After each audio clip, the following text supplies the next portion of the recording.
Good afternoon, everyone.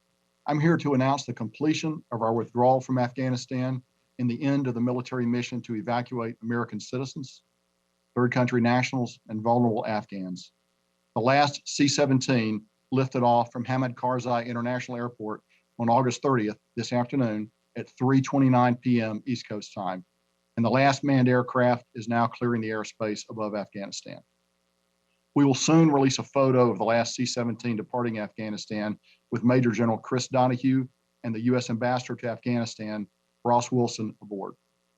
While the military evacuation is complete, the diplomatic mission to ensure additional U.S. citizens and eligible Afghans who want to leave continues. And I know that you have heard, and I know that you're going to hear more about that from the State Department shortly. Tonight's withdrawal signifies both the end of the military component of the evacuation, but also the end of the nearly 20-year mission that began in Afghanistan shortly after September 11th, 2001. It's a mission that brought Osama bin Laden to a just end, along with many of his al-Qaeda co-conspirators. And it was not a cheap mission. The cost was 2,461 U.S. service members and civilians killed, and more than 20,000 who were injured. Sadly, that includes 13 U.S. service members who were killed last week by an ISIS-K suicide bomber. We honor their sacrifice today as we remember their heroic accomplishments. No words from me could possibly capture the full measure of sacrifices and accomplishments of those who served, nor the emotions they're feeling at this moment. But I will say that I'm proud that both my son and I have been a part of it. Before I open it up for questions, I do want to provide some important context to the evacuation mission that we just completed, in what was the largest non-combatant evacuation in the U.S. military's history.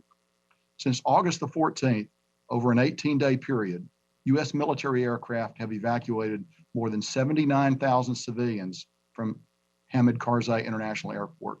That includes 6,000 Americans and more than 73,500 third country nationals and Afghan civilians.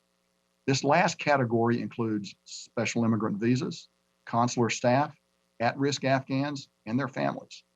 In total, U.S. and coalition aircraft combined to evacuate more than 123,000 civilians, which were all enabled by U.S. military service members who were securing and operating the airfield.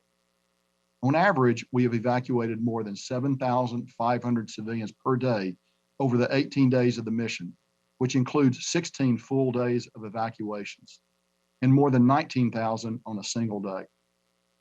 These numbers do not include the roughly 5,000 service members and their equipment that were sent to Afghanistan to secure the airfield and who were withdrawn at the conclusion of our mission. The numbers I provided represent a monumental accomplishment, but they do not do justice to the determination, the grit, the flexibility, and the professionalism of the men and women of the U.S. military and our coalition partners who were able to rapidly combine efforts and evacuate so many under such difficult conditions.